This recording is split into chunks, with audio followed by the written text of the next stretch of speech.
Welcome to Let Me Fix This. Enjoy the video. You'll start with the essentials already ready. Unlock your iPhone and keep it awake. Open Settings and tap Sounds and Haptics so you control feedback directly. Find the two switches labeled Vibrate on Ring and Vibrate on Silent. These control vibration during calls and silent mode. Toggle either switch off to stop vibration immediately. If you want silence in both contexts, turn both off. Once done, you've disabled the basic vibration behavior and can refine per app settings next. Now you refine where vibration still occurs.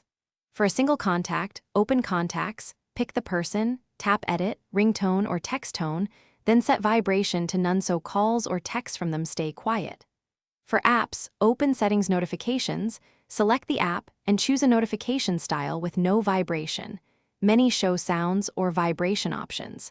Make sure to use focus modes for times you want system-wide suppression. These silence alerts without changing app settings permanently. Finish by testing. Flip the ring switch, send a text, make a call, and confirm there's no vibration. If the phone still vibrates, restart it first because caches can hold old behavior. Next, check Settings Accessibility Touch Vibration to ensure the global vibration setting matches your choices. If problems persist, reset all settings will restore toggles to defaults without erasing data. Only use that as a last resort. One tip: backup settings if you rely on custom configurations before resetting. Thanks for watching. If you found this helpful, don't forget to like and subscribe.